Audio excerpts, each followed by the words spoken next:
What's up, guys? Cameron Foray with Racepak and back with Joe Oplawski for episode 3 of our Why Run Your Racepak Data Logger with your EFI, whether it's a Holley, Haltech, Fuel Tech, big stuff, whatever else fast, is out there. any of that stuff. Yeah, all the cool EFIs. Today we wanted to kind of talk a little bit about sample rates. So, there's many different opinions and things that you can do with the sample rate. But first of all, I guess we could talk about what sample rate really, what are we even talking about? So essentially, I'll let Joe elaborate, but sample rate is how fast you're counting something within, I guess, a second. So how many times are you going to pick up, whether that's, how many times are you going to see if there's oil pressure within a second, whether that's 20 times, 50 times, 1,000 times, etc. So, and every EFI system kind of handles this differently. Some of them have a fixed sample rate for every channel they do. Some of them have adjustable per individual channel. Some of them have what's called a data set. Right. So everything in this data set is at 50 or 100. So they all do handle it differently, but I think it's worth noting that there's value in that in the sense of sampling, everything takes memory. So if you sample everything at, say, 100 hertz, which basically hertz is times per second. Well, let me stop you there. Explain hertz versus sample rate, because I know a lot of people get that confused. Essentially, they're the same. So if you divide things up within a second, every EFI company is going to do it differently. Either a decimal point, they're going to divide it into milliseconds, but essentially it's exactly that. So if it's 20 hertz or 20 samples, it's per second. So 20 times a second, or 0.05 time, is how many times it essentially goes through a cycle and reads the value. Right. So something like water temp, oil temp, trans temp, they physically can't change that quick. Right, so you don't necessarily need to sample a water temperature sensor at 100 samples or high hertz, because any change, well, you're not. And actually, the rate of change isn't there. So then what happens though is you wind up with a deal where, let's just say it's even fuel pressure or oil pressure.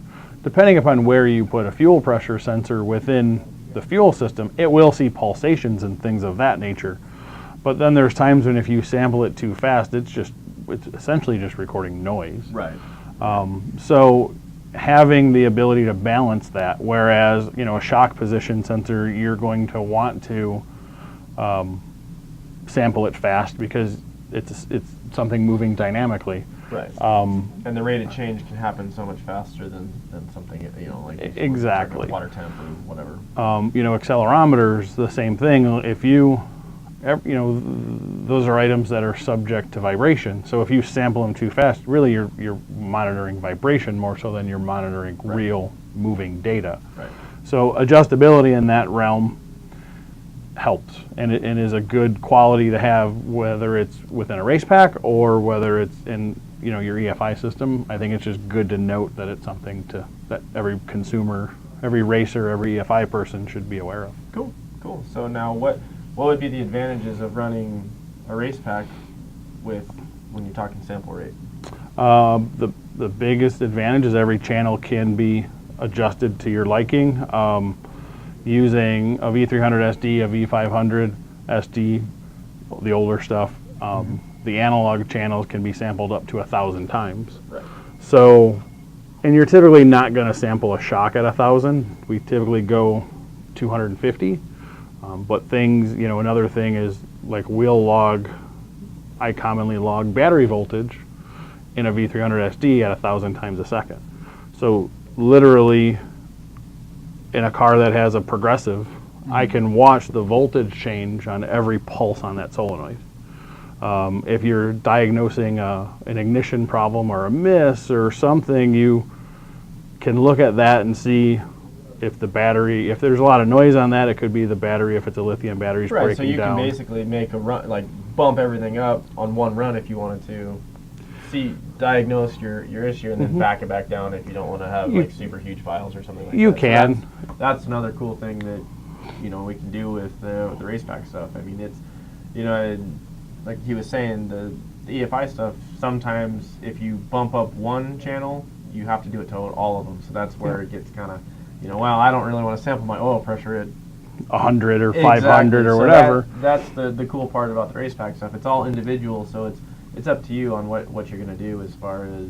And with an EFI system, they all have limited memory, so yeah, you can fill up really quick. You can fill up really quick. Some of them have channel limitations. Some of them have sample rate limitations. So you wind up with, only being able to get short segments of data. Whereas, typically with a V300 SD, a Sportsman, whatever, when they fire the car, we start the recording because we're writing it into an SD card. And there are EFI systems that have that kind of 2, 3, 5, 10-minute deals, but even in street cars that we do, you're like, you have to take multiple logs when you want to go drive it around the block to get a data log. Right. So having something and that you can have store it on your SD card and then just download it as you may. You don't have to, you're not going to lose. You're not going to lose. You're not going to fill up the memory and then not get more recordings. Things like that. So and then again, bringing the EFI data into that, you might fill up the EFI so you get part of it, and then still having the redundancy in the backup that we mentioned in the last one. Right. Well, there you go, guys. Another great way and reason to run a Racepak data logger with your EFI system. And thanks to Joe for coming out, and we'll have another few episodes to kind of show you guys the last final.